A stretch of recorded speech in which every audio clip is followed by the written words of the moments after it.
Most people imagine the Middle Ages as noise-clashing swords, shouting kings, roaring battles. But history was rarely that loud. Most of it happened in silence, in slow mornings, in cold stone corridors, in kitchens where fires were coaxed gently back to life before sunrise. This is not the story of a single battle or a famous ruler. This is the story of an ordinary castle on an ordinary day. No drama, no sudden danger, just the steady rhythm of medieval life unfolding hour by hour. And if you listen closely, you might hear how quiet endurance built the world more than war ever did. You notice the fire before you notice anything else, not because it is loud, ice and tea, but because it is alive in a way the rest of the room is not. The flames move slowly, thoughtfully, licking the edges of dark logs that have burned in this same hearth for generations. Each crackle is gentle, unhurried, as if the fire understands that the night is long and there is no need to rush. Beyond the stone walls, somewhere far enough away to feel unreal, a drum sounds once. Then again, slow, deep, distant. It is not the sound of battle, it is the sound of waiting. You are inside an ancient castle, though no one announces this. Castles do not explain themselves. They simply exist, heavy, patient, and unconcerned with who notices them. The stones around you are thick enough to hold warmth, thick enough to hold secrets, thick enough to outlast names. The hour does not matter here. Night inside a castle is not divided into minutes. It stretches, wide and quiet, measured by the fire sinking lower and the slow passing of footsteps in corridors you cannot see. The floor beneath you is stone, worn smooth in places where countless feet have crossed the same path. The uneven surface tells a story no chronicler ever wrote, where people paused, where they turned, where they stood waiting for doors to open. Waiting was a skill in this world. The air smells of smoke, old wood, and damp stone. It is not unpleasant. It is familiar. Everyone who lives here carries this scent with them, stitched into their clothes and hair. It is the smell of shelter. A log shifts in the hearth. Sparks rise briefly, then vanish into the dark above, leaving behind only warmth and the quiet murmur of burning embers. Somewhere deeper in the castle, the door closes softly, not slammed, just closed, the way people do when they do not wish to draw attention to themselves. Privacy here is rare and carefully protected. The distant drum sounds again. In the medieval world, night carried sound differently. Without machines, without constant noise, a single drumbeat could travel across fields, through forests, over water. It could be heard by men standing watch on walls, by soldiers resting beside campfires, by farmers lying awake in cottages far away. It did not always mean danger. Sometimes it meant presence. Inside the castle, no one reacts outwardly. No bells ring, no shouts follow. The people here have learned the difference between alarm and atmosphere. A true threat would announce itself loudly and without patience. This sound does neither. Along the walls of the great hall, torches burn low. Their flames tremble slightly, disturbed by air currents you cannot feel. Wax drips slowly down iron holders, hardening into thick layers that resemble melted stone.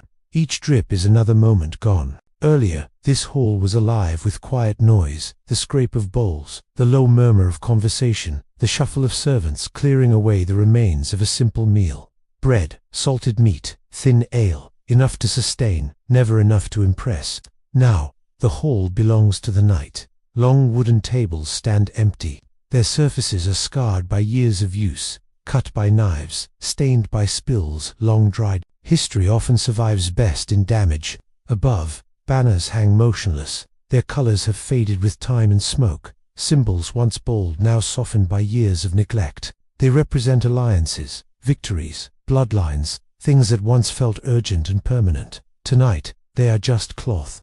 A guard stands near the far end of the hall, leaning lightly on his spear. He shifts his weight from one foot to the other, careful not to make noise. His thoughts are not heroic. He thinks of warmth, of sitting, of how long until his watch ends. No one will remember his name, yet he is as much a part of this castle's history as any lord who ever claimed it. The fire crackles again, louder this time, then settles. Shadows ripple briefly across the walls, stretching and shrinking like slow-moving creatures before returning to stillness. Beyond the hall, corridors wind deeper into the castle, narrow and dim. These passages were not designed for comfort. They were designed to confuse strangers, to slow intruders, to protect the heart of the structure. Even in peace, the castle assumes danger. Up above, in a chamber lined with heavy timber beams, someone sleeps beneath thick wool blankets. The bed is hard by modern standards, stuffed with straw rather than feathers. Still, exhaustion makes comfort unnecessary. Sleep here is practical. The wind outside shifts, pressing against the walls, slipping through narrow openings meant more for arrows than air. It carries with it the faint echo of the drum once more, quieter now, stretched thin by distance. The sound blends with the fire, with the stone, with the quiet breathing of the castle itself. This is what most medieval nights were like. Not dramatic, not violent, just long. The castle does not relax, but it does not tense either. It exists in a constant state of readiness, so familiar it has become calm, watchful without anxiety, strong without movement.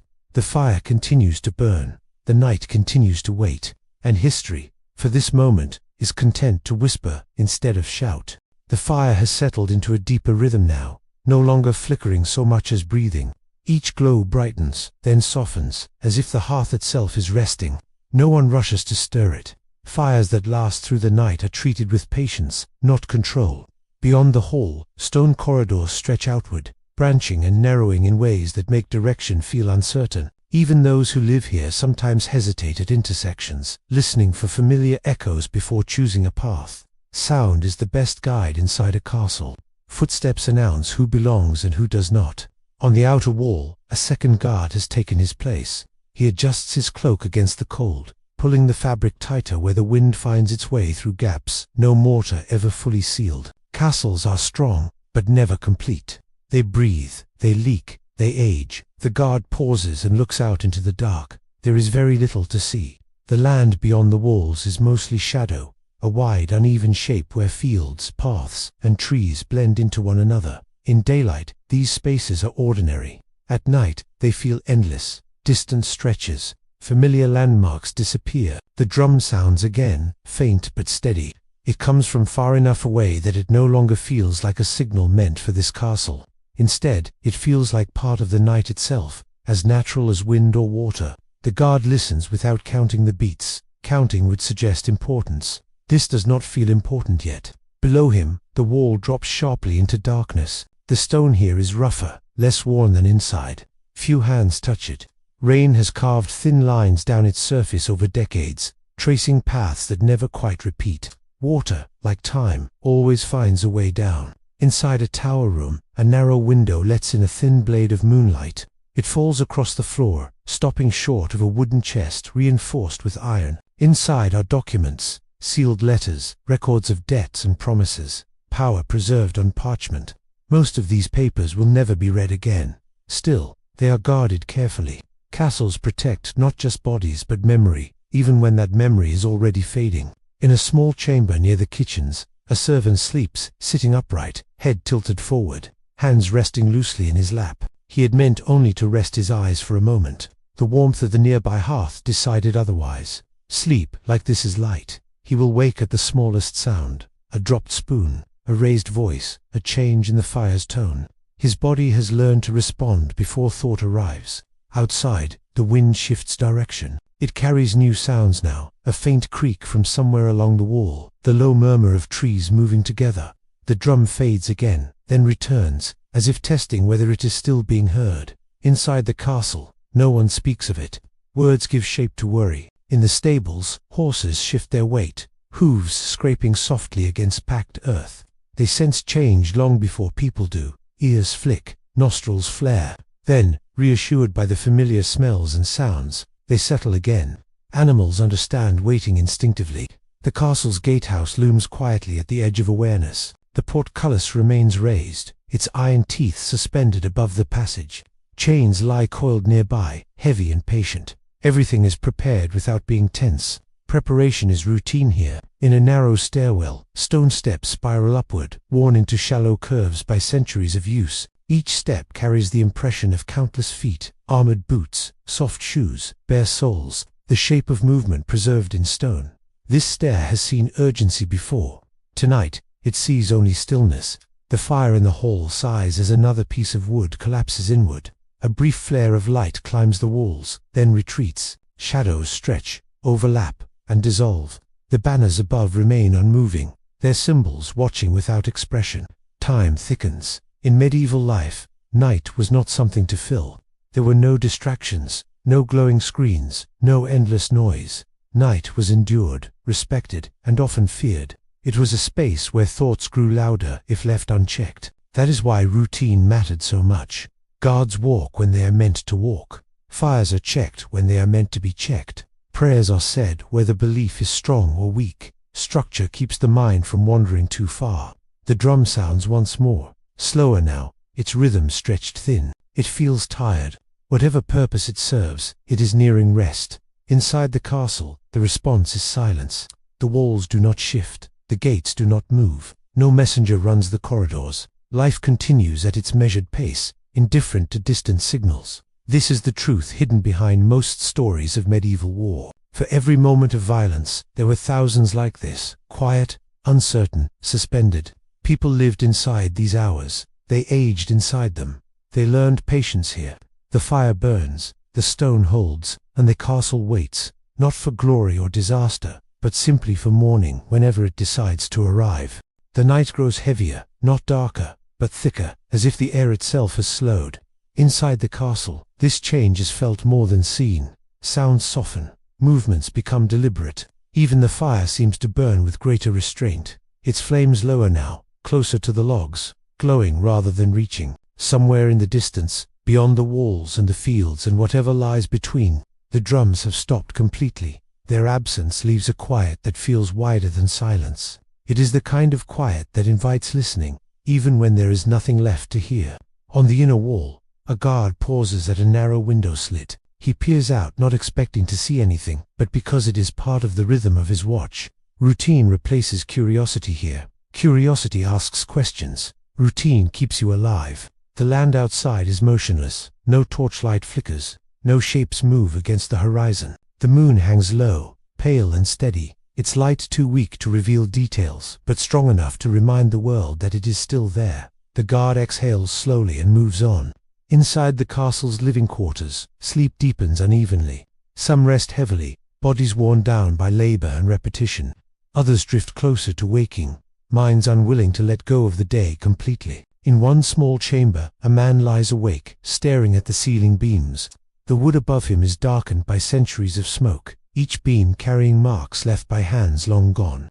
He traces the patterns with his eyes, the way people do when thoughts refuse to settle. He is not thinking of war. He is thinking of bread, of whether the grain stores will last through winter, of whether the repairs to the south wall will hold when the rains come. Practical thoughts, steady thoughts, the kind that leave no room for fear. Fear is expensive. Most cannot afford it. Down below, in the cellar's barrels, rest in cool darkness, ale, salted fish, dried beans, sacks of grain. The true strength of the castle is here, not in its towers or battlements. Stone walls mean little without food behind them. A mouse scurries along the edge of the cellar, nose twitching, whiskers brushing against rough stone.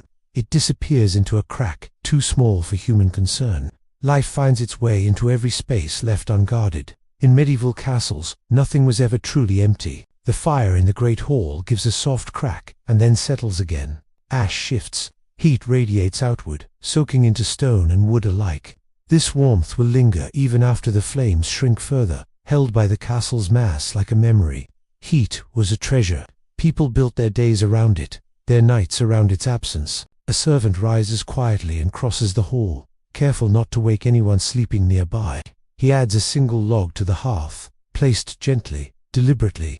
The fire responds with a brief brightening, then calms. No words are exchanged. Words are unnecessary at this hour. In the chapel, the candle has burned low, its flames smaller now, unsteady. Wax pools at its base, thick and uneven. When it finally goes out, no one will rush to relight it. Faith does not require constant flame, only repetition.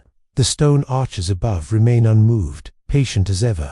Outside, the wind brushes against the walls again, carrying with it the faint scent of damp earth. It slips through narrow openings, curls along corridors, and fades. The castle accepts it without resistance. The architecture here was never meant to seal out the world completely. It was meant to slow it down. On the battlements, a guard stops to rest his hands on the cold stone. He presses his palms flat, feeling the chill seep into his skin. This wall has stood through winters harsher than this one, through sieges, storms, and neglect. It does not concern itself with tomorrow. Neither does he. The castle clock, if it exists at all, marks time poorly. Bells are rung by people, not machines. Time here is flexible, shaped by need rather than precision. Eventually, the guard will be relieved. Eventually, the sky will lighten. Eventually, the castle will stir again. But not yet. The silence stretches, not empty, but full of breathing, of settling wood, of distant animals moving through the night. The world continues quietly, without asking for attention. Inside these walls, generations have lived their ordinary lives. They have slept through nights like this, woken to mornings like the ones that will come again. They have worried, worked, aged, and disappeared. What remains is the structure that held them. The fire dims further, its glow now a steady red, like a heartbeat slowing. Shadows cling to corners. The hall feels larger in the quiet. Nothing happens. And that, in medieval life, was often the greatest relief of all. The night continues without urgency, stretching endlessly across the castle. Every stone, every timber, every corner seems to have grown accustomed to this slow rhythm. Movement is minimal. Sound is measured. Even the wind outside seems careful, brushing against the walls as if not to disturb the long shadows that cling to every crevice. In the great hall, the fire has softened to a low, steady warmth. Embers glow faintly, sending thin, lazy ribbons of light curling across the rough stone floor. A log shifts and collapses inward, letting out a brief sigh of heat before settling back into silence. The hall's empty tables and benches, scarred by years of use, stand like silent witnesses. Each scratch, each chip, tells a story that no chronicler ever wrote. Somewhere in the lower chambers, a servant stirs quietly, adjusting the heavy wool cloak wrapped around his shoulders. His movements are slow, deliberate, careful not to disturb anyone sleeping nearby. The chill of the night has crept into the stone floor, and even a small flick of movement brings warmth to his fingers. He pauses, listening. Nothing responds, nothing calls out, nothing demands. Routine has replaced curiosity. Outside, the battlements are wrapped in darkness. A guard leans lightly against the cold stone, eyes scanning the horizon, though there is almost nothing to see. The land beyond the walls is a shadowy blur of hills and trees, the shapes of ditches and fields swallowed by the night. From far off, the faintest sound of a drum, or perhaps it is a tree shifting in the wind, reaches his ears and fades, leaving only the quiet behind. The castle itself seems alive with these subtle noises. Wood groans softly, stretching and settling. Mortar exhales a faint, hollow sigh. Every stone carries weight, not just of itself, but of the countless hands that have touched it over centuries. They are records, silent and patient, chronicling the rhythm of life inside these walls without words. Upstairs, in a small chamber, a noble lies under a heavy blanket stuffed with straw. Sleep comes in fits, broken by dreams filled with responsibilities and obligations. Even in rest, the mind does not leave the castle. Tasks, repairs, people, defenses, they crowd every corner of thought. Comfort is practical here, not luxurious. A faint light flickers from the torches lining the hallway. Wax drips down the holders, thickened over time into shapes resembling stalagmites. They mark hours passed silently, witness to countless nights just like this one. Shadows dance briefly, stretching across the walls, moving with the imperceptible rhythm of the flames, and then stilling again. In the chapel, a candle burns low, its small flame reflecting off the stone arches above. Wax pools at its base, hardened by hours of burning. Prayer has been said, or perhaps left unsaid. Faith, in this castle, is as much about repetition as it is about belief. The quiet here is heavier, deeper than any room in the hall, but no less alive. Down in the cellars, the stored food rests in darkness. Barrels of ale, sacks of grain, salted meats, and dried beans, they wait patiently. The mouse that scurries along the edges of the cellar does so unnoticed. Weaving through shadows, a quiet inhabitant alongside humans, life in this castle exists even where no one pays attention. Every corridor, stair, and narrow passage is lined with the evidence of passage. Footsteps worn into stone, the subtle grooves where armor scraped centuries ago, small notches on wooden beams, all are marks of people who came before. These marks outlast names and stories, marking the steady passage of ordinary life. From the tower, the guard shifts his weight. The stone beneath his palms is cold, yet familiar. He does not seek movement beyond his patrol, does not anticipate news or drama. Here, life is measured by the beat of routine, by the safety of walls, by the simple, quiet assurance that the castle endures. The fire cracks once more in the great hall. Sparks flare briefly, then vanish into the darkness above. Shadows twist in the firelight, reaching across the walls and floor. No one moves to stop them. No one watches them closely. There is no need. The castle is patient. It has seen worse nights, longer nights, darker nights. The distant hills remain still. Any sound, any sign of intrusion would be noticed eventually. But for now, the night is calm. The drum that echoed hours ago is nothing but a memory, its absence almost tangible. Silence has a weight that the castle has learned to carry comfortably. Life continues quietly. Sleep deepens in the chambers. Servants adjust blankets and stir without waking anyone. Animals shift in their stalls. Even the stones seem to exhale slowly, holding warmth, holding time, holding the memory of countless nights just like this one. And as the night stretches onward, the castle exists in its natural state, patient, enduring, and quietly alive, a place where history is not made with sudden noise or heroics, but with the simple, deliberate persistence of walls, fire, and the measured rhythm of human life. The castle's night continues, unbroken, measured by the slow rhythm of stone and fire. Each room, each corridor, each stairwell is alive in its quiet way, filled with the invisible marks of life that has passed through for generations. The walls do not speak, yet they hold memory. They record footsteps, whispers, sighs, and the occasional clink of metal without ever needing words. In a small chamber near the battlements, a guard shifts his weight, leaning lightly against the cold stone. His cloak is drawn tight around him against the chill, though the firelight from below reaches even this high. His eyes sweep over the distant landscape, yet there is nothing to see. The fields beyond the walls are shadowed, and the faint shapes of hills and trees blur together in the pale moonlight. The wind brushes against the battlements, stirring loose pebbles and sending a quiet, hollow whistle along the parapets. Down below, the kitchens are dark now, emptied of the day's work. Bowls, knives, and cups lie where they were left, coated in the faint smell of smoke, bread, and salt. The hearth's embers glow softly, casting an orange light that warms the stone floor.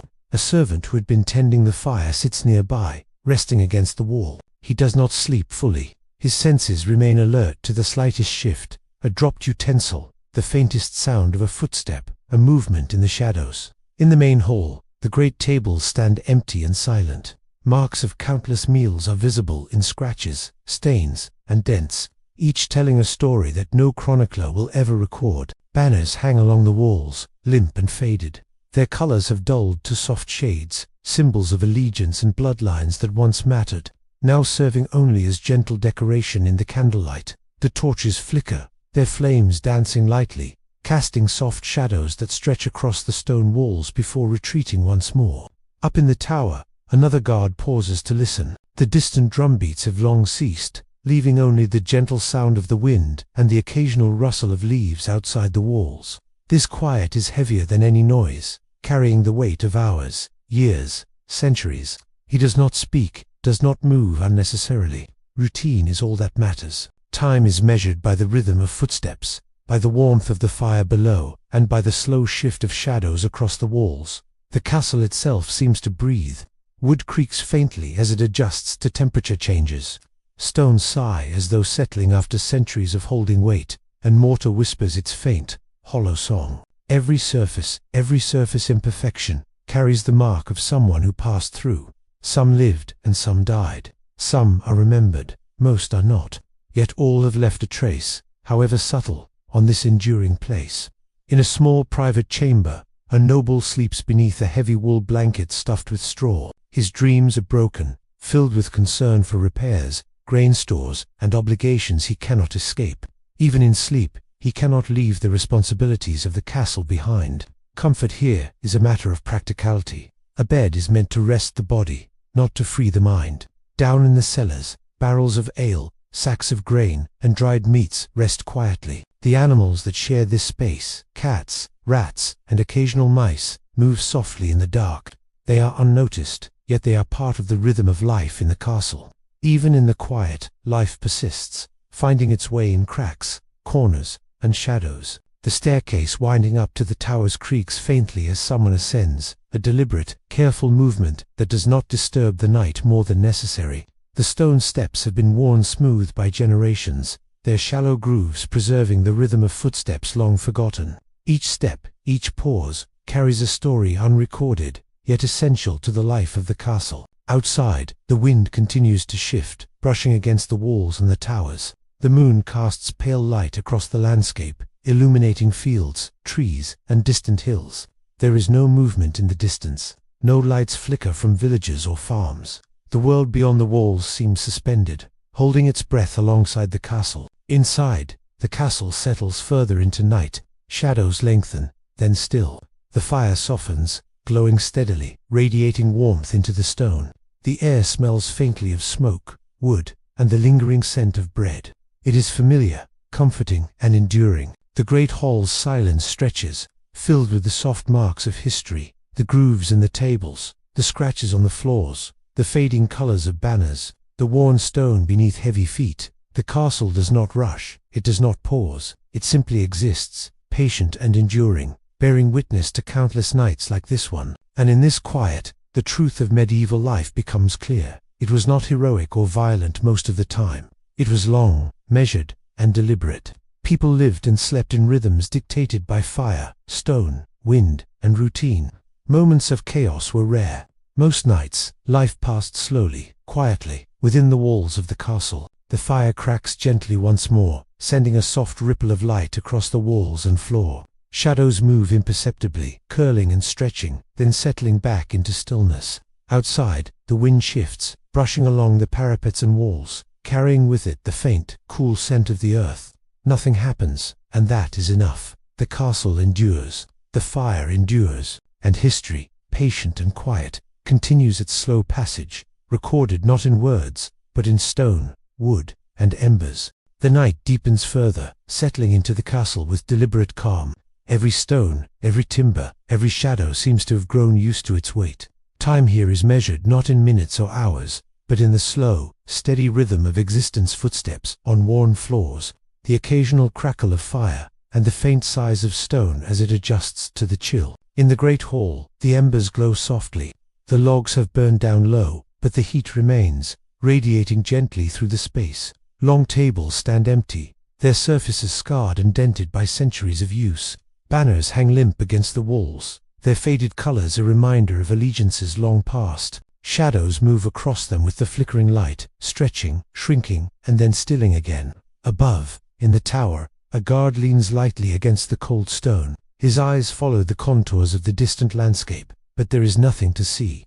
Fields and forests merge into one another in the pale glow of the moon. The wind brushes along the battlements, lifting his cloak slightly, and he shifts without haste, aware of every sound, every movement, every detail. This is his rhythm now. Down in the kitchens, a lone pot rests near the hearth. It has cooled since the day's work ended, leaving only the faint smell of smoke, herbs, and old bread. A servant sits nearby, head resting against the wall, hands folded. He sleeps lightly, ready to stir at the slightest change.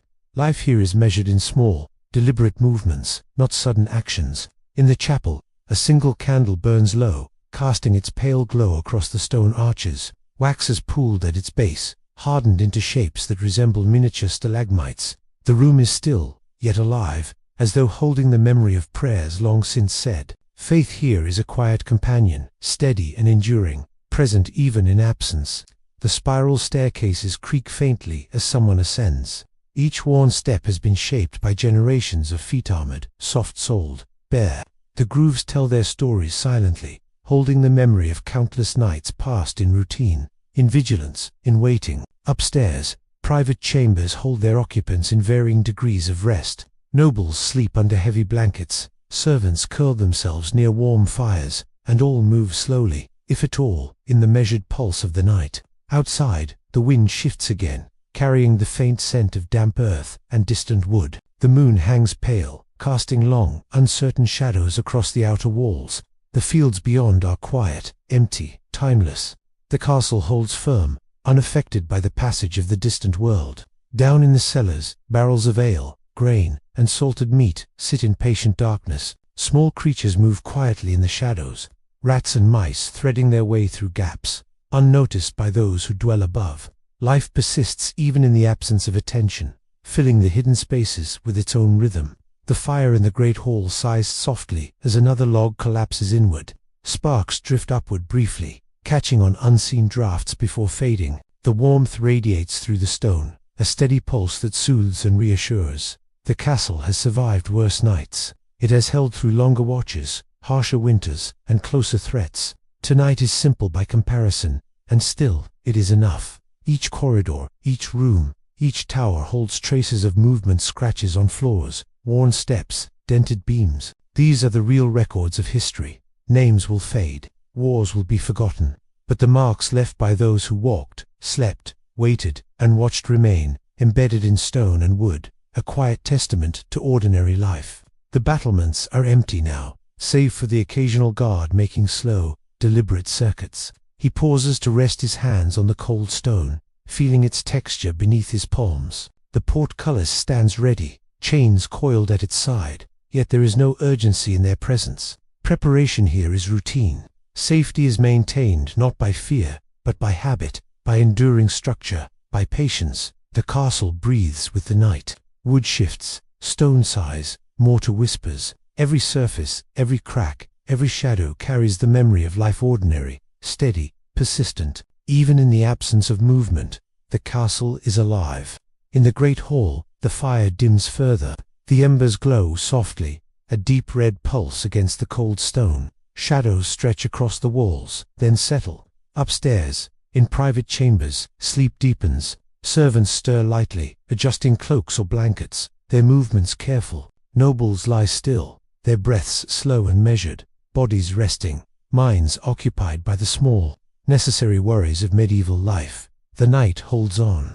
The world outside is distant, its noises barely reaching the walls. Silence is heavy, yet comforting, carrying the weight of endurance rather than emptiness. The castle continues its quiet vigil, as it has for centuries. Nothing happens, and in that nothing, there is history. The fire endures, the stone endures, the quiet endures. Life inside the castle moves at its slow, deliberate pace, preserved in shadows, in warmth, in the patient rhythm of stone and wood. And in the long hours of night, this ordinary persistence is enough to carry the castle and its inhabitants through to dawn. The night deepens, and a profound silence settles over the ancient stones of this medieval castle. The boisterous sounds of the dather clang of the blacksmith's hammer, the chatter in the courtyard, the distant echo of trumpets have all faded into memory. Now, only the gentle whispers of the night remain. Come with me as we wander through these hallowed halls, where shadows dance and history breathes in the quiet dark. Our journey begins on the battlements, high above the sleeping world. The air up here is crisp and cool, carrying the faint scent of damp earth and distant pine forests. A sliver of moon hangs in the inky sky, its soft, ethereal light casting long, distorted shadows across the stone walkway. The stars, unobscured by the lights of a modern world, are a brilliant, scattered dust of diamonds. From this vantage point, you can see the entire domain, a patchwork of dark fields and slumbering woods, all held in the gentle embrace of the night. The wind murmurs around the crenellations, a timeless song that has sung to generations of sentinels who stood watch right where we are now. It's a sound of solitude, of patience, of endless waiting. Let's descend from the open sky and step into the grand hall. The immense fireplace, which roared with life just hours ago, is now a bed of glowing embers. They pulse with a soft orange light, like the castle's own slow, sleeping heartbeat. The faint warmth they radiate is a comforting presence in the vast, cool space. The moonlight, filtering through the high, arched windows, paints stripes of silver across the stone floor. It illuminates the long, heavy oak tables where knights and ladies once feasted. You can almost hear the ghostly echoes of their laughter and the faint strains of a minstrel's lute, carried on the still air. The great tapestries that line the walls seem to come alive in the dim light, their woven scenes of heroic battles and courtly love appearing deeper, more mysterious than they do in the harsh light of day. Every shadow seems to hold a secret, every corner a story. We move deeper into the castle, our footsteps the only sound, echoing softly down a long, vaulted corridor. Torches in their iron sconces have been extinguished, leaving the passage to be navigated by the feel of the cold stone walls and the faint lights spilling from unseen sources. This is the artery of the castle, connecting the public spaces with the private chambers. By day, it's a bustling thoroughfare for servants, soldiers, and nobles. But now, it is a river of darkness, a place for quiet contemplation.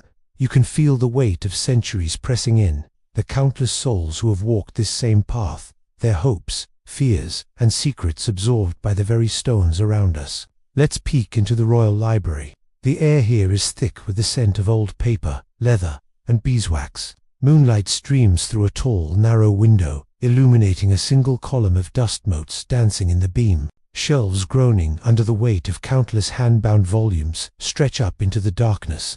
These books hold the knowledge, the poetry, the history of ages. In the quiet of the night, you can almost feel the presence of the scholars and scribes who dedicated their lives to these pages. Their patient work lit by flickering candlelight. This room is a sanctuary of thought, a silent testament to the enduring power of the written word, waiting patiently for the dawn and the next reader to turn its pages. Now, let's climb the winding stone staircase of a remote tower. The steps are worn smooth in the center from centuries of use. Each step takes us higher, further away from the heart of the castle, and closer to the sky. The air grows cooler, and the sound of the wind becomes more pronounced. This is a place of solitude, perhaps once a study for an astronomer, a prison for a noble, or a secluded chamber for a queen. The small, unglazed window offers a framed view of the night sky, a living portrait of celestial bodies wheeling in their silent, cosmic dance. Up here, you feel a sense of detachment, a connection not to the world below, but to the vast, mysterious universe above. Let's make our way to the castle chapel. It's a small, intimate space, and even in the darkness, it feels serene. A single shaft of moonlight pierces the gloom, falling upon the simple stone altar. The light seems holy, a divine spotlight in the otherwise complete dark. The air is still and holds a sense of reverence. This was a place of private prayer, of quiet confession, of seeking solace. The silence here is different from elsewhere in the castle. It is a sacred silence, filled with unspoken hopes and whispered pleas. You can feel a palpable sense of peace, a stillness that soothes the soul and quiets the mind. It's a reminder that even in the most formidable of fortresses, there were spaces dedicated to the gentle matters of the spirit. We find ourselves in the castle kitchens, a stark contrast to the chapel's serenity. The great hearth, large enough to roast an entire ox, is cold and black. The long wooden tables are scrubbed clean, and rows of copper pots and pans hang from hooks, gleaming faintly in any stray light. During the day, this place would be a chaotic whirlwind of heat, noise, and frantic activity. But now, it sleeps. The only sound is the drip drip drip of water from a leaky cask into a stone basin. It's a humble, rhythmic sound that grounds you in the present moment. It's in these mundane spaces that you truly feel the life of the castle, the daily toil that sustained the grandeur. Our final stop is the castle well, located in the center of the main courtyard. The stone circle is slick with dew, and the air smells of damp stone and clean water. The moon is reflected perfectly in the dark, still water far below, a silver coin dropped into a pool of ink. This well was the lifeblood of the castle, its most vital resource. Gazing into its depths at night feels like looking into the very soul of this ancient place. It is deep, dark, and holds the secrets of all who have drawn water from it. The silence of the courtyard is absolute, broken only by the distant hoot of an owl, a lonely call that echoes across the stone and fades into the night.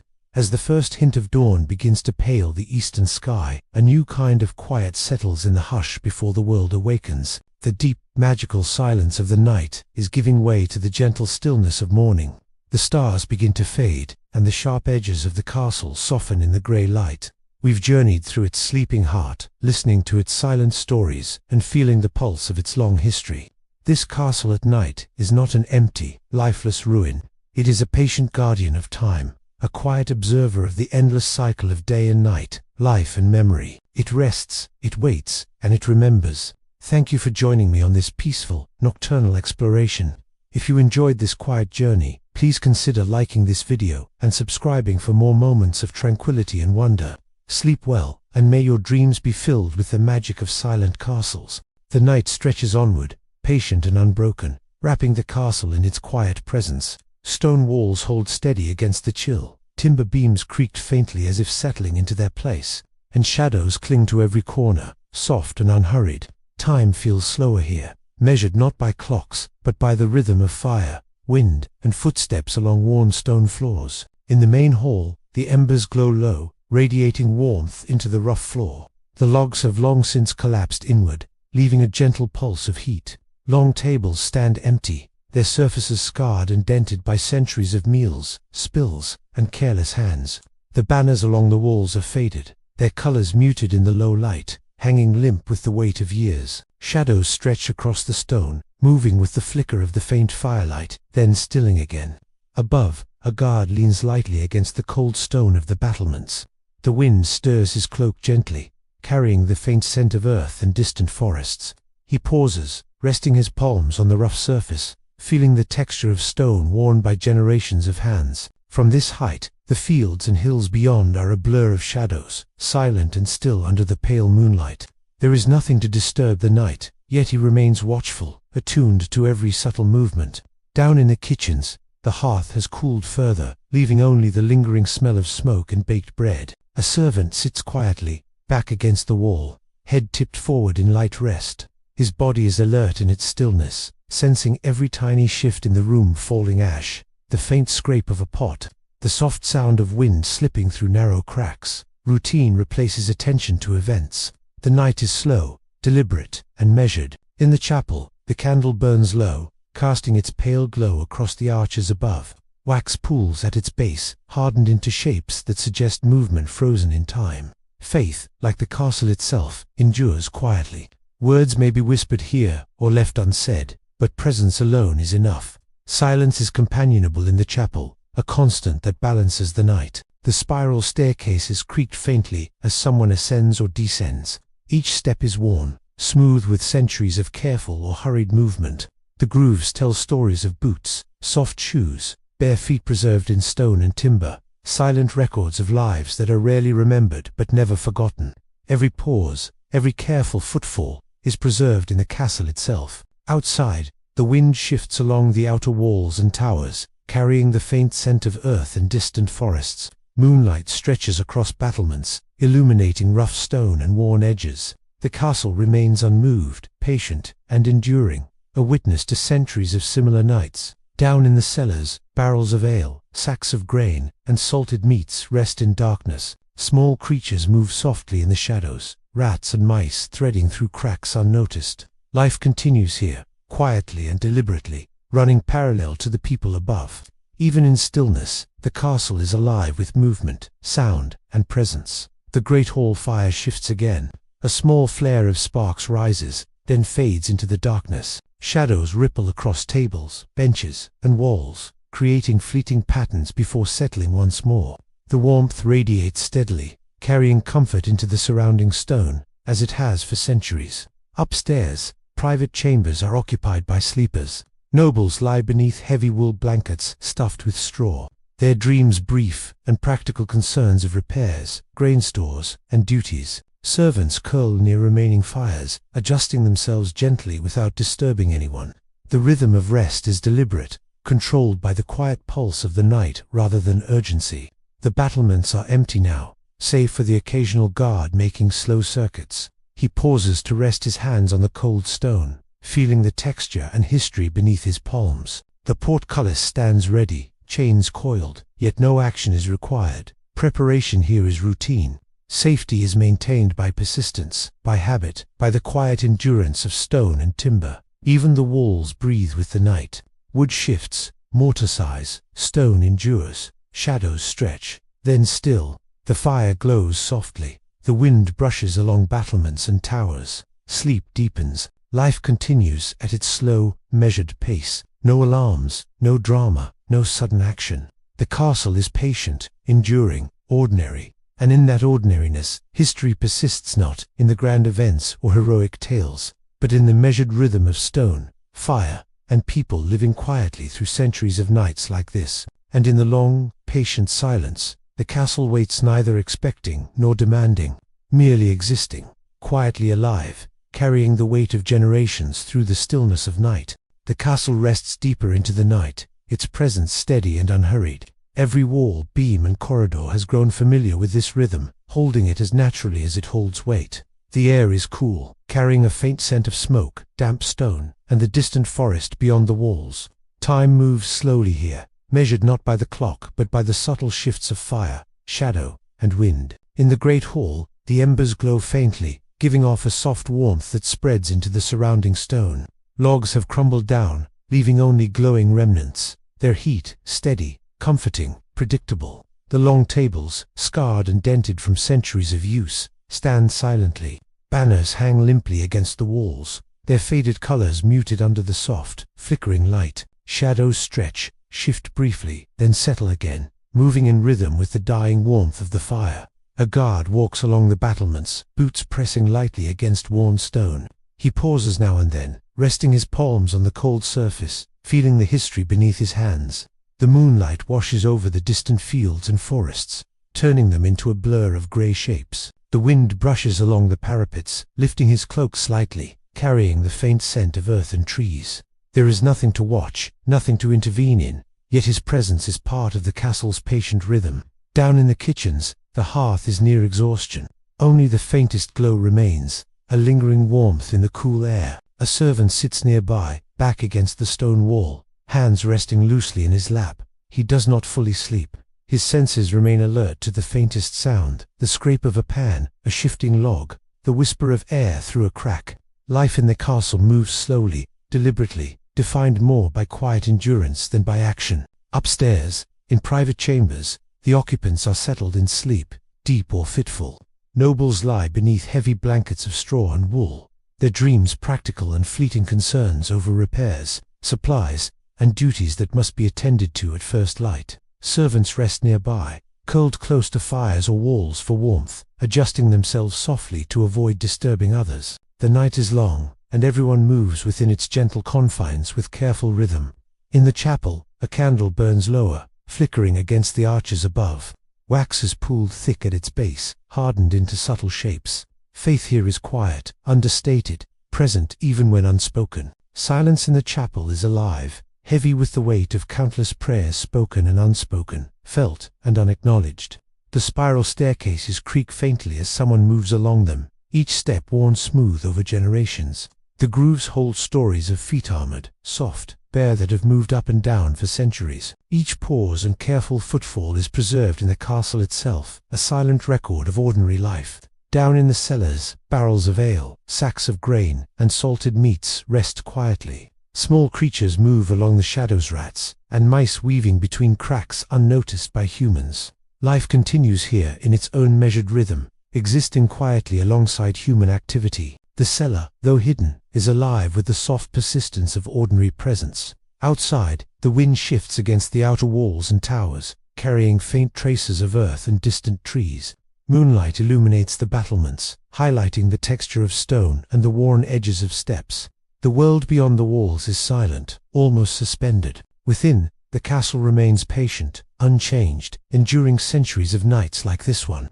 In the great hall, the fire emits a soft crackle, sending a ripple of light across the walls and floor. Shadows twist briefly, then settle once more. The warmth spreads, touching corners, alcoves, and floors, a quiet reassurance in the deep night. The castle carries its occupants through the hours with a steady, deliberate pulse. Nothing interrupts the rhythm. No alarms, no sudden movements, no urgency. Life inside follows its measured, patient pace. Guards on patrol, fires maintained, food stored, people sleeping lightly, stone and timber enduring. This is the essence of most medieval nights, not chaos, not heroics, not battle, but persistence, patience, slow, deliberate continuity. Ordinary life lived inside walls that outlasted generations, walls that bore witness without comment, walls that shaped history quietly, without spectacle. And in this enduring quiet, the castle waits, neither expecting nor demanding, live with the subtle pulse of stone, fire, and human life. The night settles deeper, heavier yet patient, filling every corner of the castle with a quiet presence. Stone walls absorb the chill of the air and radiate the lingering warmth of the hearths below. Timber beams sigh softly as they adjust to the cold, and shadows cling to corners with a deliberate slowness. Time here moves in its own rhythm, measured not in minutes or hours, but in the soft, steady cadence of fire, wind, and footsteps along worn stone. In the main hall, The embers of the great fire glow faintly. The logs have long since collapsed, leaving only warmth radiating into the stone and the faint orange reflection across the walls. The long tables, scarred and worn over centuries, stand silent, holding the marks of countless meals, spills, and hurried movements. Banners hang limply, faded, their colors softened by smoke and time. Shadows ripple softly across the walls with every subtle shift of the fire, stretching, collapsing, and finally resting. Above, a guard leans lightly on the parapet of the outer wall. The wind moves gently around him, tugging at his cloak and carrying the distant scent of earth and wood. Moonlight illuminates the fields and forests beyond the castle, turning them into a blur of grey shapes.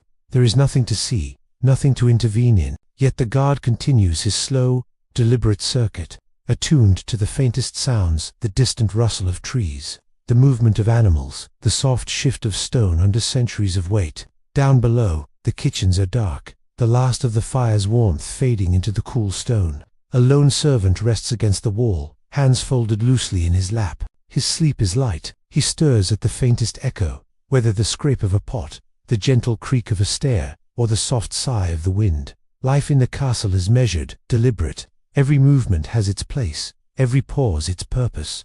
The night stretches, unbroken, slow. In private chambers, occupants sleep unevenly. Nobles under heavy wool blankets dream briefly of repairs, stores, and obligations. Servants curl near remaining embers, adjusting themselves softly to preserve warmth without disturbing others. The night is long, and its rhythm is followed meticulously. Movement, when it comes, is slow, deliberate, and unhurried. In the chapel, a small candle burns low. Its flame flickers across the arches above, casting shifting light on cold stone. Wax has hardened at its base, pooled into subtle forms over hours of burning.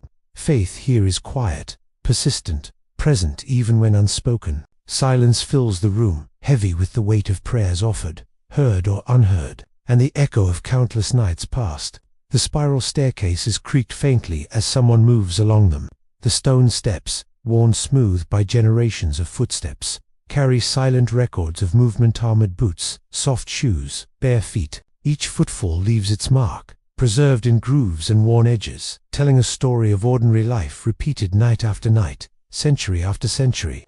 Down in the cellars, barrels of ale, sacks of grain, and salted meats rest quietly in darkness. Small creatures move through cracks and shadows, mice and rats, threading their way through unseen spaces, unnoticed by the humans above. Life persists quietly here, its rhythm separate but entwined with human activity.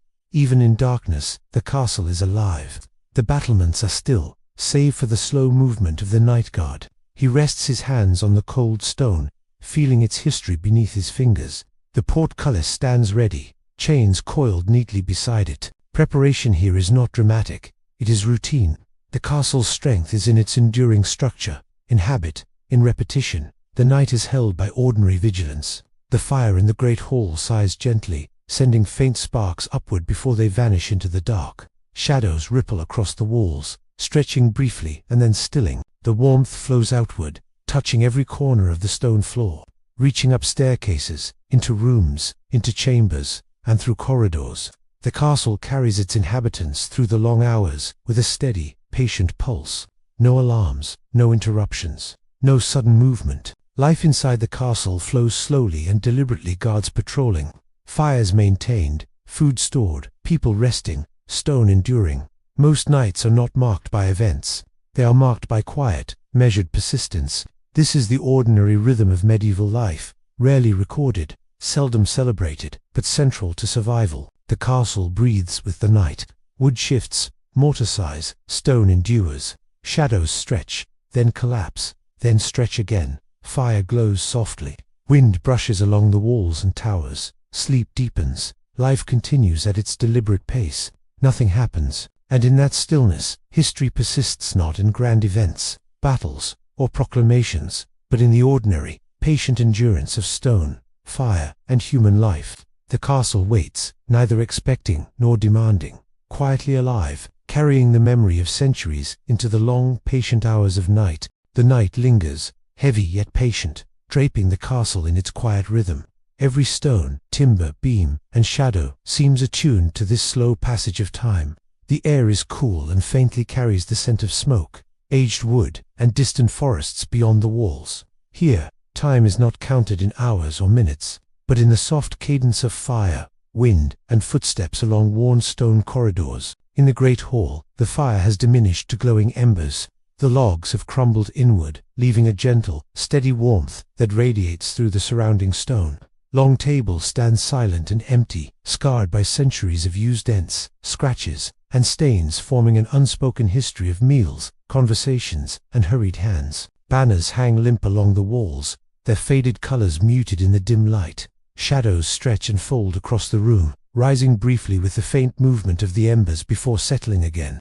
Up in the tower, a guard pauses to rest his hands on the cold stone of the battlements. The wind stirs around him, lifting his cloak slightly and carrying the faint scent of earth and distant trees. From his vantage, the fields and forests beyond the walls blur into muted shapes under the pale moonlight. Nothing moves in the distance, nothing calls attention, yet he remains watchful, attuned to the slightest sound, the rustle of leaves, the distant movement of an animal, the soft sigh of settling stone. Down in the kitchens, a faint trace of warmth remains from the day's fires. A servant rests against the wall, hands folded loosely in his lap, sleeping lightly, alert to the faintest noise. A small shift in the air, a distant echo, a creak from the staircase above, any of these will stir him from rest. The rhythm of life here is measured and deliberate, defined by careful attention rather than by drama or urgency. Upstairs, in private chambers, occupants sleep in varying degrees of rest. Nobles under heavy wool blankets dream in short, practical bursts, repairing walls, checking grain stores, tending to obligations. Servants curl near remaining fires, adjusting carefully without disturbing those around them.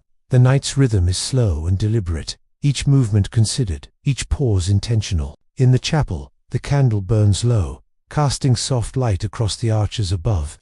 Wax has pooled at its base, hardened into forms that suggest movement frozen in time. Faith endures quietly here, present even when unspoken. The silence is heavy, yet it carries a sense of calm, of continuity, a rhythm shared with the stone and wood of the castle itself. The spiral staircases creaked faintly as someone moves along them. The worn steps hold centuries of footprints, psalmed, soft-soled, and bare. Each step, each pause, is preserved in grooves and edges, a silent testament to ordinary life repeated across generations. Every careful footfall contributes to the pulse of the castle at night. In the cellars, barrels of ale, sacks of grain, and salted meats sit quietly in darkness. Rats and mice move softly through cracks and shadows, unnoticed by the humans above. Life continues here, steady and deliberate, independent yet intertwined with the activity above. The castle is alive in every corner, every hidden space, every layer of stone. The battlements remain still, save for the slow movement of the night guard. He rests his hands on the cold stone, feeling its texture and history. The portcullis stands ready, chains coiled neatly beside it. Preparation here is routine, not dramatic. The castle's endurance is found in the quiet persistence of walls, in habits repeated nightly, in patient vigilance. The fire in the great hall emits a soft crackle. Embers flare faintly before fading. Shadows ripple across tables, benches, and walls, moving briefly before settling. Warmth spreads gently, reaching corridors, chambers, and stairwells, carrying comfort through the deep night. The castle preserves its occupants through these hours with steady, patient rhythm. No alarms, no sudden movements, no urgency. Life inside continues at its slow, deliberate pace. Guards patrolling, fires maintained, provisions stored, humans resting, stone enduring. Most nights are not remarkable. They are quiet, measured, ordinary, yet essential. This is the rhythm of medieval life, often unrecorded, rarely celebrated, but central to survival. The castle breathes with the night. Wood shifts, mortar sighs, stone endures. Shadows stretch and settle, then stretch again. Fire glows softly. Wind brushes along battlements and towers. Sleep deepens. Life persists quietly, patiently, deliberately, and in this calm, ordinary persistence, history is kept not in battles or proclamations, but in the slow, deliberate endurance of stone, timber, fire, and human presence. The castle waits, alive with subtle rhythm, carrying centuries of quiet nights into the darkness. The night has settled fully, deep and patient, folding the castle into its slow, deliberate rhythm. Every stone, timber, beam, and shadow seems attuned to its quiet pace. The air is cool, carrying faint traces of smoke, earth, and distant forests beyond the walls. Here, time is measured not by hours or minutes, but by the soft, steady pulse of fire, wind, and footsteps along worn stone. In the great hall, the fire has dwindled to faint embers, glowing with a gentle warmth that spreads into the surrounding stone. The logs have crumbled inward, leaving only residual heat. Long tables stand silent and empty, their surfaces scarred and dented by centuries of meals, spills, and hurried hands. Banners hang limply along the walls, their colors muted and softened by age. Shadows ripple across walls with every faint flicker of embers before settling again. Up in the towers, a guard rests lightly against the cold stone of the battlements. The wind lifts his cloak slightly, carrying the distant scent of trees and earth. From this vantage, the fields and forests beyond blur together in pale moonlight. There is nothing to see, nothing to intervene in, yet he remains vigilant, attuned to subtle sounds, the faint creak of stone, the whisper of wind, the movement of nocturnal creatures. Down in the kitchens, the last traces of warmth linger near the hearth. A servant sits against the wall, hands loosely folded, sleeping lightly but alert. He stirs at the faintest sounds, a shifting pan, a faint creak from the staircase above, the whisper of air through cracks. Life within the castle is deliberate, measured by attention and routine rather than urgency or spectacle. In private chambers, nobles and servants sleep in varying depths of rest. Nobles beneath heavy wool blankets dream briefly of repairs, supplies, and obligations awaiting daylight. Servants curl near fires, adjusting themselves gently to preserve warmth. The rhythm of sleep is slow and deliberate, each movement considered, each pause intentional. The chapel is quiet, candle flame low, casting pale reflections across the stone arches. Wax is pooled at its base, hardened into subtle shapes. Faith endures silently here, present even when unspoken. The stillness is heavy yet calm, a rhythm shared with the stone and timber of the castle itself. The spiral staircases creak faintly as someone moves along them. The stone steps are worn smooth by centuries of footsteps, armored boots, soft shoes, and bare feet. Every pause, every careful footfall, contributes to the castle's slow pulse, recorded silently in grooves and edges preserved by time. Down in the cellars, barrels of ale, sacks of grain, and salted meats sit quietly. Rats and mice move softly through cracks and shadows, unnoticed by those above. Life persists here, quiet and deliberate, interwoven with human activity, yet independent. Even in the darkness, the castle is alive. The battlements are still, save for the slow circuit of the night guard. His hands rest on the cold stone, feeling the texture and weight of history beneath his palms. The portcullis stands ready, chains coiled neatly. Preparation is routine, not dramatic. The castle's endurance lies in repetition, in quiet vigilance, in patient observation. In the great hall, the fire crackles faintly. Embers flare before fading, sending shadows rippling across tables, benches, and walls. Warmth radiates outward, reaching corridors, chambers, and stairwells. The castle carries its inhabitants through these hours with steady, unhurried rhythm. No alarms, no sudden movements, no urgency. Life continues at its slow, deliberate pace. Guards patrolling, fires maintained, provisions stored, humans resting, stone enduring. Most nights are ordinary. They are quiet, measured, and patient, forming the true rhythm of medieval life, rarely recorded, but essential. The castle breathes with the night. Wood shifts, mortar sighs, stone holds. Shadows stretch and collapse, then stretch again. Fire glows softly. Wind brushes along walls and towers. Sleep deepens. Life persists, quietly and deliberately. And in this enduring calm, history is preserved not in battles or proclamations, but in the patient, deliberate endurance of stone, timber, fire, and human presence. The castle waits, alive with subtle rhythm, carrying centuries of quiet nights forward into the slow passage of time. The castle rests deeper into the night, heavy and patient, every stone, timber, beam, and shadow attuned to the slow rhythm that fills these walls. The air is cool and faintly carries the scent of smoke, earth, and distant forests. Time here moves differently, not counted in hours or minutes, but in the soft pulse of fire, wind, and footsteps across worn stone floors. In the great hall, the embers of the fire glow faintly, radiating gentle warmth into the surrounding stone. The logs have long since collapsed inward, leaving only their residual heat. Tables stand silent and empty, scarred by centuries of meals, spills, and hurried hands. Banners hang limp along the walls, their faded colors softened. Shadows ripple across the walls with each flicker of light, before settling again into quiet stillness. A guard leans against the cold stone of the battlements, cloak drawn tight against the night chill. The wind lifts it lightly, carrying the faint scent of distant trees and earth. Fields and forests beyond the walls blur into muted shapes in the pale moonlight. There is nothing to see, nothing demanding attention. Still, the guard moves slowly along his circuit, attuned to every subtle sound, the rustle of leaves, the distant shift of animals, the faint settling of the stone beneath him.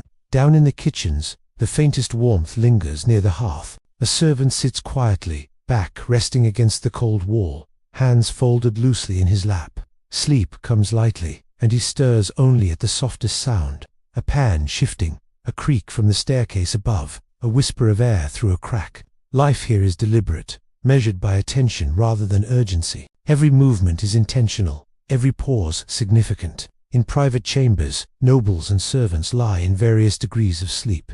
Nobles beneath heavy wool blankets dream in brief, practical fragments of repairs to walls, checks on supplies, duties to be performed at first light. Servants curled near embers, adjusting gently without disturbing others. Each movement is careful, deliberate, in harmony with the patient rhythm of the night. The chapel is quiet, candle flame low, casting soft reflections on the stone arches. Wax has pooled thickly at its base, hardened into delicate shapes. Faith endures silently here, present even when unspoken.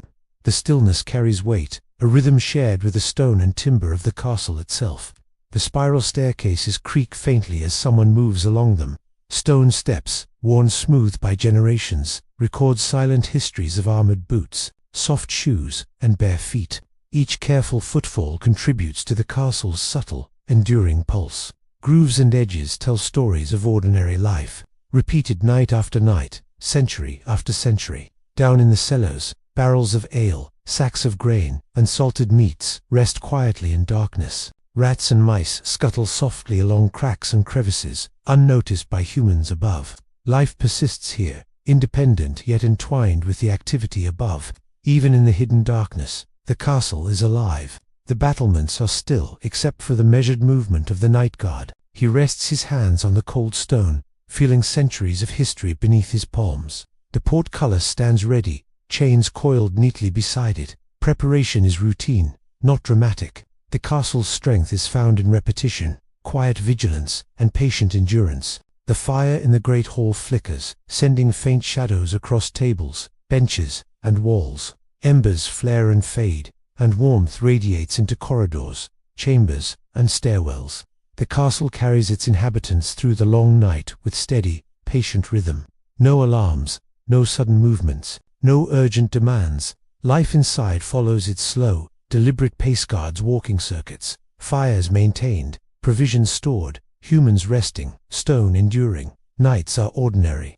They are quiet, measured, and patient, forming the true rhythm of medieval life, often unrecorded, rarely celebrated, yet essential. The castle breathes with the night. Wood shifts, mortar sighs, stone holds. Shadows stretch, collapse, then stretch again. Fire glows softly. Wind brushes along walls and towers. Sleep deepens. Life persists quietly, patiently, deliberately. And in this enduring stillness, history is preserved. Not in battles or proclamations, but in the slow, ordinary, persistent endurance of stone, timber, fire, and human life.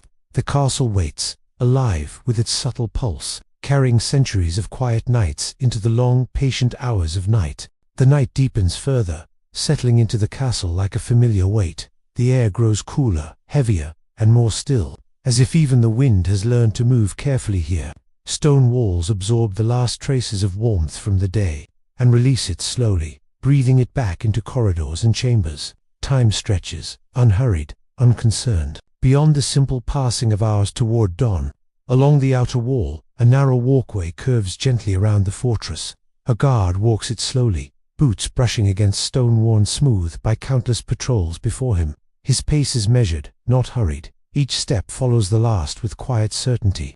Torches set into iron brackets burn low, their flames steady and restrained, casting small pools of light that barely touch one another. Between them, darkness rests undisturbed. Beyond the walls, the land lies quiet. Fields sleep beneath a thin veil of mist, hedgerows blending into the night.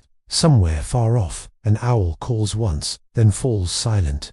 The distant drums of Warsaw, often imagined in daylight fears, exists now only as memory and possibility. Tonight, there is no marching, no shouting, no signal fires. Only the soft, steady presence of the castle, standing watch over empty land. Inside the walls, hidden passages wind quietly, through the stone. These narrow corridors were built for servants, messengers, and maintenance paths, meant to be unseen and unnoticed. A lone figure moves through one of them now, carrying a small lantern carefully shielded by a hand. The light reveals rough stone inches from the face, the marks of chisels long gone dull with age.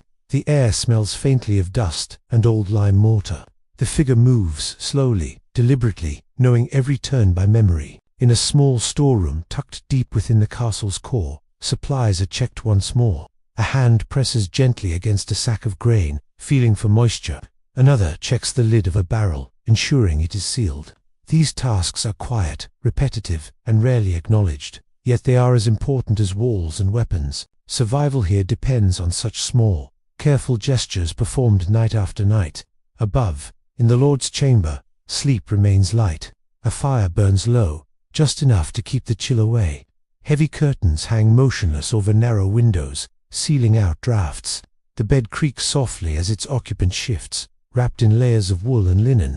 Thoughts drift through the mind. Taxes owed, repairs delayed, rumors half heard weeks ago. None demand action now. The night holds them gently, postponing concern until morning. In servants' quarters, bodies lie close together for warmth. Breathing rises and falls in uneven rhythm. Someone coughs softly, then settles again.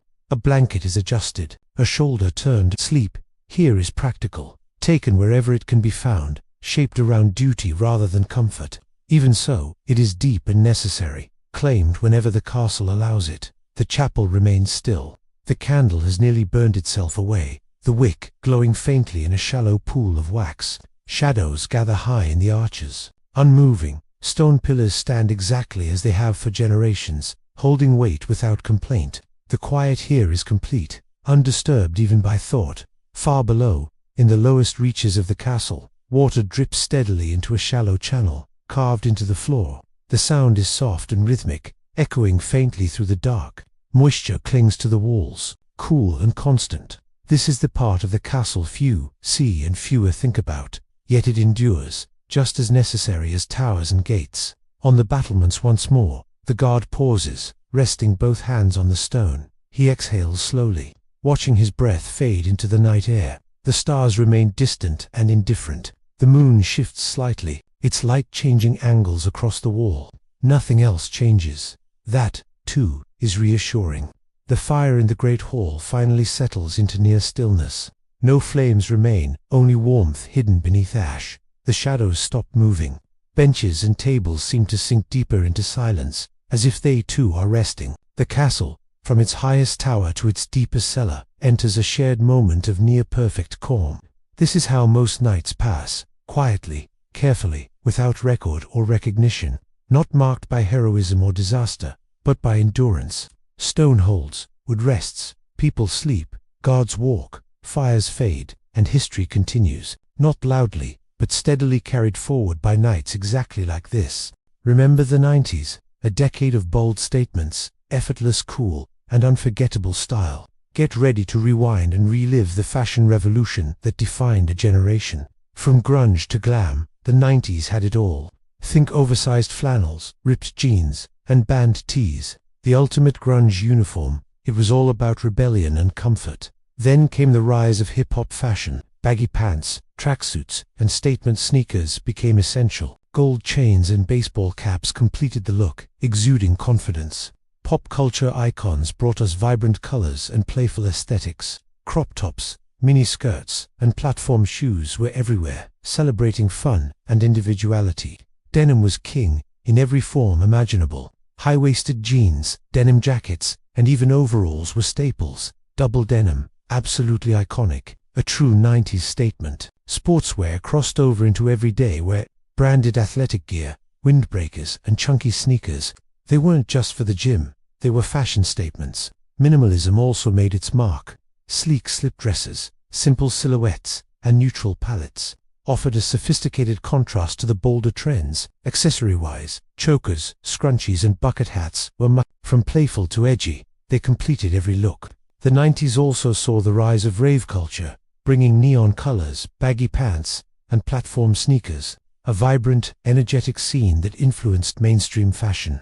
And who could forget the iconic hairstyles, the Rachel crimped hair, and frosted tips, each a statement in its own right, reflecting the decade's diverse styles. From casual streetwear to red carpet glamour, 90s fashion left an indelible mark. It was a time of experimentation, self-expression, and breaking boundaries. Many of these trends are making a comeback today, proving their timeless appeal. So whether you're nostalgic or discovering it for the first time, the 90s fashion era continues to inspire. What's your favorite 90s trend? Share your thoughts and keep the style alive. The first hint of morning arrives, not with light, but with stillness. The castle pauses, holding its breath. Darkness remains, yet it feels thinner now, less certain of itself. The air cools slightly. The quiet deepens rather than breaks. This is the hour when night and day briefly share the same space. Along the outer wall, the guard slows his steps. His shift is nearly over. His body knows the change. Muscles relax. The need for constant listening softens. He stops at a familiar corner of the battlement, looking out over land still invisible in shadow. Nothing has changed. That, too, is good. Below, in the courtyard, shapes begin to separate from darkness. Barrels, carts, and stacked firewood reclaim their forms. No one moves among them yet. The ground is damp with night air, holding the scent of earth and old straw. Inside the castle, the deep interior remains asleep. Corridors are silent, doors closed, footsteps absent. The hidden passages are untouched, their purpose fulfilled simply by existing. Even the echoes seem reluctant to travel. In the kitchens, the hearth is dark and cold. Pots hang motionless above it, blackened by years of smoke. A thin layer of ash coats the floor near the fire pit, undisturbed. Soon, hands will return to this space. Soon, flame will follow. But for now, the kitchen belongs to the quiet, holding on to the last moments of rest. In servants' quarters, sleep loosens its grip. Someone turns over, exhaling slowly. Another draws a knee closer to the chest for warmth. Eyes remain closed, but awareness begins to return. The body remembers its duties even before the mind does. The Lord's chamber remains dim and enclosed.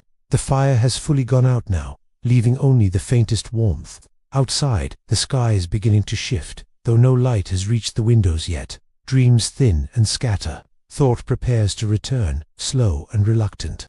In the chapel, the darkness feels complete, undisturbed by flame or movement. Stone arches hold the quiet easily. The absence of light does not diminish the space, it defines it. Faith here does not require witness, it endures regardless. Far below, water continues its steady rhythm in the lowest chambers. Each drop lands softly, unchanged by the coming morning. The sound is constant, reassuring in its persistence. The castle has listened to it for as long as it has stood. The great hall waits. The air is cool and still. Ash rests in the hearth. Benches stand exactly where they were left. This room has seen countless mornings begin, and it shows no impatience for the next one. It simply holds its shape and waits. At the gate, chains remain slack but ready. The portcullis is unmoved. Wood and iron rest together, heavy and dependable. Morning will come, and with it the slow opening of the castle to the day. But not yet. This moment, neither fully night nor truly morning, is brief and rarely noticed. It passes quietly, without ceremony. Yet it is here that the castle is most itself, steady, prepared, and enduring. The world outside will soon wake. Inside these walls, life will follow. But for now, everything remains suspended in calm balance, resting in the final stillness before the day begins. A faint paling begins along the horizon, so subtle it could be mistaken for imagination. The sky shifts from deep black to the softest shade of charcoal. The stars do not vanish all at once. They retreat slowly, surrendering their hold on the sky without protest. The castle feels this change long before it can be clearly seen. On the battlements, the guard stops at the eastern wall. He does not announce the dawn. he simply watches it approach. The outline of distant trees becomes clearer, their shapes separating from the darkness. Fields once hidden now appear as broad stretches of muted grey. The world is returning, piece by piece. In the courtyard below, moisture clings to stone and straw. A thin mist lingers close to the ground, curling around cartwheels and stacked barrels. The well stands quiet at the center, rope hanging slack, bucket resting against its side. Soon, hands will draw water from it. For now, it waits. Inside, a subtle shift moves through the servants' quarters. One person wakes fully, eyes opening to the dim outline of wooden beams overhead. There is no rush, only a slow awareness of responsibility returning, a quiet stretch, a steady breath. The day will require effort, but not yet. In the kitchens, a figure rises from near the cold hearth. Knees straighten slowly, hands brush ash aside to check for any hidden warmth beneath. Finding none, fresh kindling is gathered. The first small flame of the day is coaxed into life with patience and care. It flickers uncertainly at first, then steadies. Light touches the stone walls once more. The sound is gentle wood catching, a soft crackle, the faint exhale of smoke rising. It is the first deliberate sound of the new day. It does not disturb the castle. It awakens it gradually. In the Lord's chamber, eyes open to a room still dim but no longer dark. The window, narrow and set deep in stone, now admits the faintest hint of pale light. The heavy curtains are drawn back slightly. Morning air slips in, cool and clean. Thoughts return in quiet order duties, meetings, decisions. None feel urgent yet. They line up patiently, waiting their turn. The chapel begins to separate from shadow. Stone pillars emerge from darkness. The altar takes shape again. Where the candle burned through the night, only hardened wax remains. Soon another will be lit, but for now the growing daylight is enough. In the lower chambers, the steady drip of water continues, unchanged by the sky above. The castle's foundation does not care for sunrise. It holds its weight without pause. The guard on the wall exhales slowly. His watch is ending. Another will replace him shortly. The exchange will be quiet, routine, almost wordless. The castle's safety does not depend on dramatic gestures, only on steady continuity. The sky grows lighter, shifting from grey to pale blue at the edges. Birds begin to stir in distant trees. A single call breaks the silence, then another answers. The world beyond the walls wakes first, gently reminding the castle that it is part of something larger. Smoke begins to rise from the kitchen chimney, thin and steady. It drifts upward into the brightening air. The great hall, once silent and vast, prepares to receive footsteps again. Benches will scrape against stone. Voices will fill the space. But for a few more breaths, it remains calm. The gate stays closed, yet no longer feels sealed against darkness. Instead, it stands ready to open toward light. Chains hang with quiet patience. Wood and iron wait for hands to move them. The night has passed without incident. No alarms, no threats, no interruptions, just endurance. Stone held. People rested. Fires faded and returned. And now the castle rises, not with grandeur, but with quiet certainty. Another day beginning, exactly as countless others have before it. Morning settles gently into the castle, not with noise or command, but with a gradual acceptance of light. The sky continues to brighten, and the pale blue deepens slowly, as if the day itself is careful not to disturb what the night has left behind.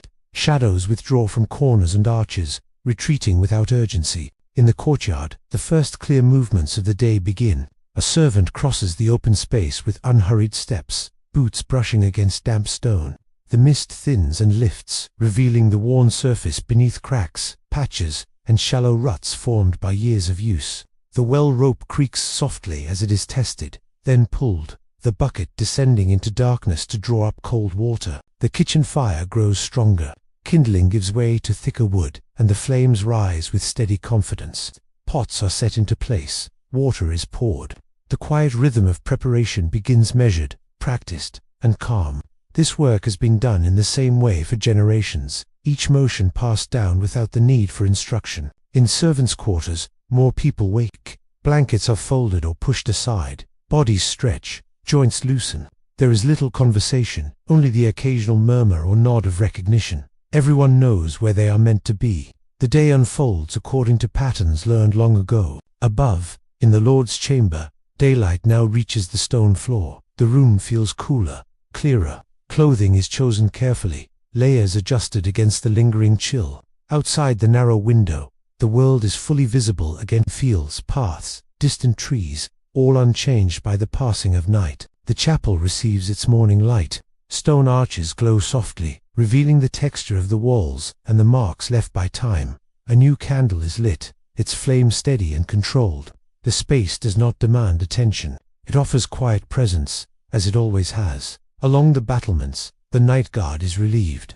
A brief exchange of words, practical and restrained, marks the transition. The new guard takes position, adjusting his cloak against the breeze. From here, the land stretches wide and calm. Nothing stirs beyond the ordinary movements of morning.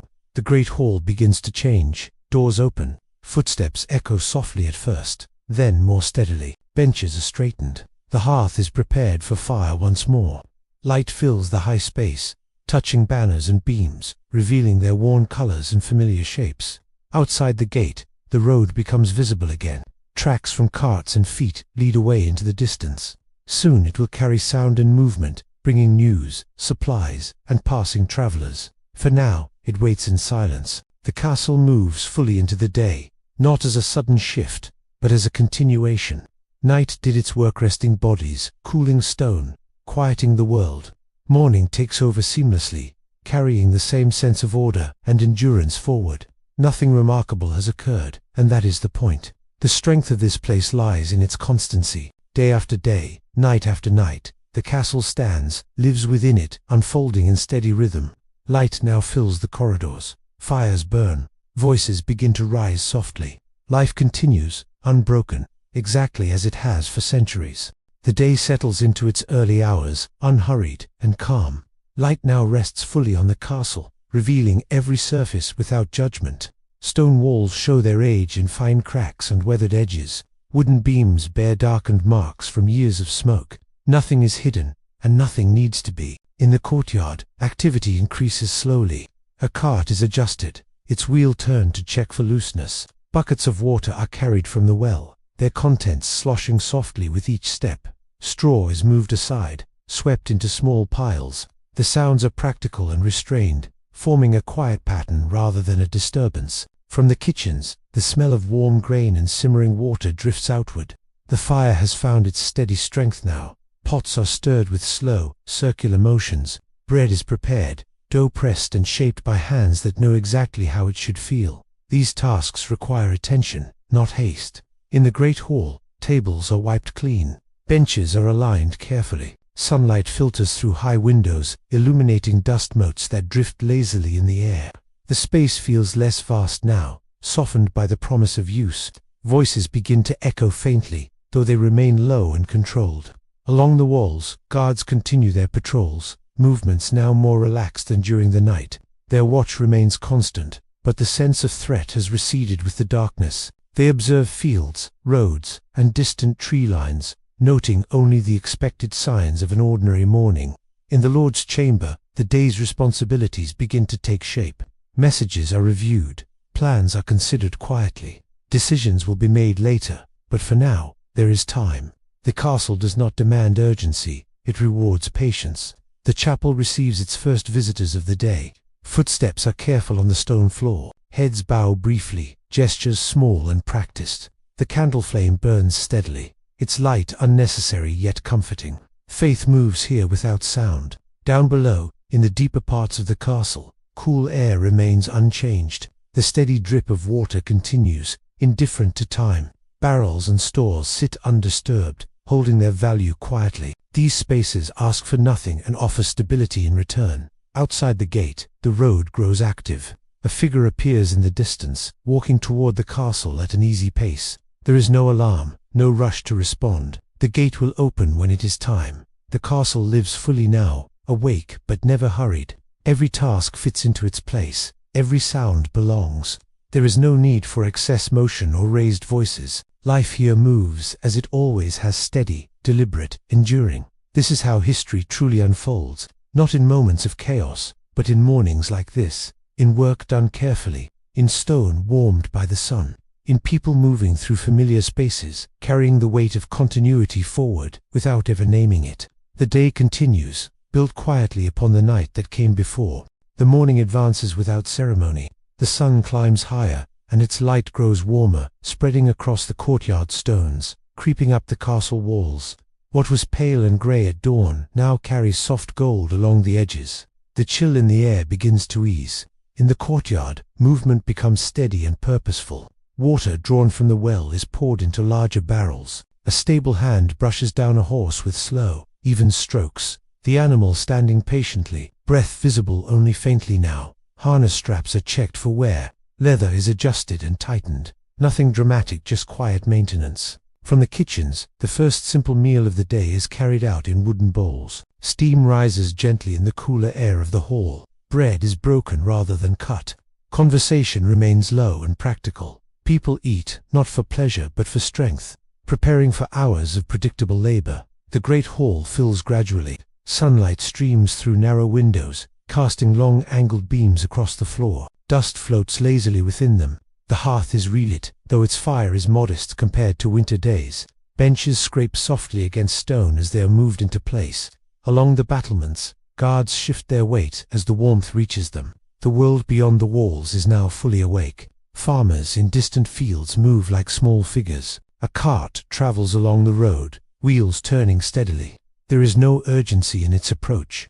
At the gate, chains are lifted with controlled effort. The portcullis rises slowly, iron teeth clearing the ground, with a low, steady sound. The wooden doors remain partly closed, enough to allow passage but not invitation. The castle does not open itself completely. It simply adjusts. Inside the chapel, morning prayers conclude. The space returns to quiet, candle flames steady and untroubled. Light now fills the arches entirely, leaving no corner in shadow. In the Lord's chamber, meetings begin. Words are exchanged calmly about crops, repairs, small disputes. Decisions are made in measured tones, nothing is shouted. Authority here is quiet and expected. Servants move through corridors carrying linens, tools, baskets of herbs. Footsteps echo briefly before fading.